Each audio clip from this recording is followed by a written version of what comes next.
सोचिए, भारत के मंदिर, क्या ये सिर्फ पूजा की जगह हैं? नहीं, ये तो उससे कहीं ज्यादा है। ये पत्थर में उकेरे गए कॉस्मिक एनर्जी के सेंटर्स हैं। और कमाल की बात यह है कि हर मंदिर एक ही पवित्र ब्लूप्रिंट, एक ही सीक्रेट आर्किटेक्चरल लैंग्वेज को फॉलो करता है। तो चलिए आज इसी भाषा के रहस्यों को समझने की कोशिश करते हैं। भारत के कोने कोने में फैले ये स्मारक सिर्फ पत्थर की इमारतें नहीं हैं, ये तो आस्था, शक्ति और कला का जीता जागता सबूत हैं। हर एक मंदिर अपने आप में एक कहानी कहता है, महान राजाओं की, लोगों की गहरी आस्था की और उन हजारों लाखों कारीगरों की जिन्होंने सचमुच पत्थर में जान डाल दी। सही मायनों में देखें तो ये पत्थर में खुदे कॉस्मिक मैप्स हैं, इतिहास की खुली किताबें हैं। पर सवाल तो यही है कि इन कहानियों को पढ़ें कैसे? आखिर इनकी वास्तुकला में छिपे रहस्यों को समझें तो समझे कैसे? तो चलिए इसी सवाल का जवाब ढूंढते हैं और शुरुआत करते हैं ये समझने से कि आखिर भारतीय सभ्यता को जानने के लिए ये मंदिर इतने जरूरी क्यों हैं।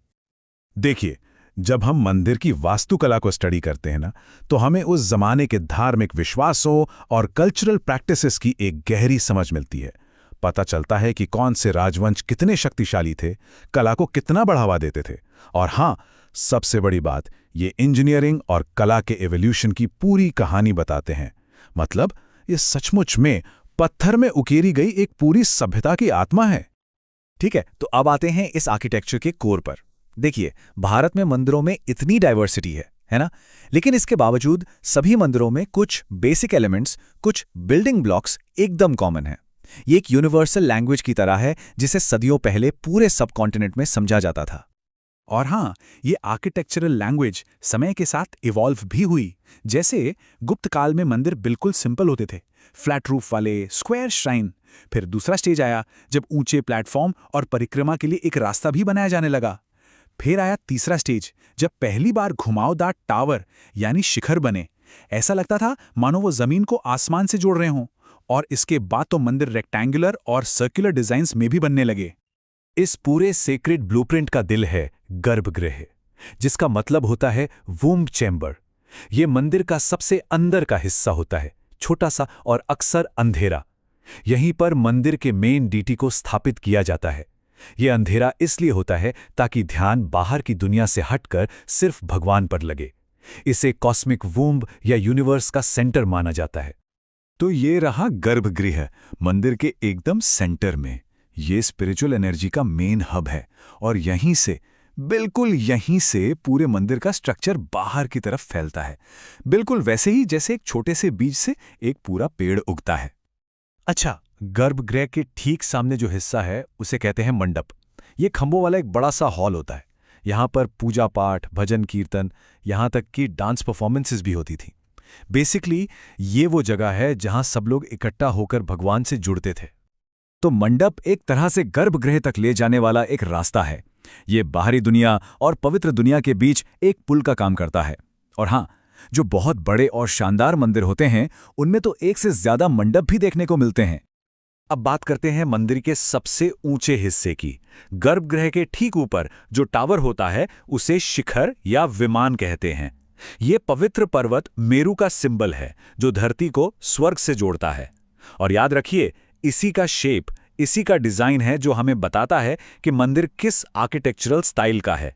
ये सबसे बड़ी पहचान है। देखिए जरा इस शिखर की बनावट, कैसे ये आसमान की तरफ उठकर मंदिर को एक डिवाइन आइडेंटिटी देता है। ये देखने में जितना इंप्रेसिव है ना, इसका सिंबॉलिक मीनिंग भी उतना ही गहरा है। तो अब हम गर्भगृह, मंडप और शिखर, इन बेसिक बिल्डिंग ब्लॉक्स को समझ गए हैं। तो चलिए अब देखते हैं कि इन्हीं एलिमेंट्स का इस्तेमाल करके 3 मेजर आर्किटेक्चरल लैंग्वेजेस या स्टाइल्स कैसे बने: नागर, द्रविड़ और वेसर। तो चलिए अपनी ये आर्किटेक्चरल जर्नी शुरू करते हैं उत्तर भारत से और देखते हैं नागर स्टाइल की खासियत। नागर स्टाइल की सबसे बड़ी पहचान है इसका घुमावदार शिखर, जिसे कर्वीलिनियर टावर भी कहते हैं। ये मंदिर अक्सर एक ऊंचे पत्थर के प्लेटफॉर्म पर बनाए जाते हैं और इनमें एक कॉमन लेआउट होता है जिसे पंचायतन कहते हैं। पंचायतन मतलब 5 मंदिर, यानी एक मेन श्राइन और उसके चारों कोनों पर 4 छोटे छोटे मंदिर। चलिए अब उत्तर से सीधा दक्षिण भारत चलते हैं। यहाँ चोल और पल्लव डायनेस्टीज के समय एक बिल्कुल अलग स्टाइल डेवलप हुआ, द्रविड़ स्टाइल। द्रविड़ स्टाइल की अपनी अलग ही पहचान है। यहाँ जो टावर होता है उसे विमान कहते हैं और वो पिरामिड के शेप का होता है। इसमें एक के ऊपर एक कई फ्लोर्स या स्टोरीज बनी होती हैं। ये मंदिर अक्सर एक बड़ी सी चार दीवारी के अंदर होते हैं और इनके एंट्री गेट्स, जिन्हें गोपुरम कहते हैं, वो तो बस देखने लायक होते हैं। बहुत विशाल और शानदार, जो दूर से ही नजर आ जाते हैं। तो चलिए एक क्विक कंपैरिजन करते हैं। नागर स्टाइल यानी नॉर्थ में शिखर घुमावदार होता है, जबकि द्रविड़ यानी साउथ में विमान पिरामिड जैसा। नागर मंदिर ऊंचे प्लेटफॉर्म पर होते हैं तो द्रविड़ मंदिर एक कंपाउंड वॉल के अंदर, और गेटवे नागर में मॉडेस्ट होते हैं जबकि द्रविड़ में विशाल गोपुरम। लेकिन कहानी यहीं खत्म नहीं होती।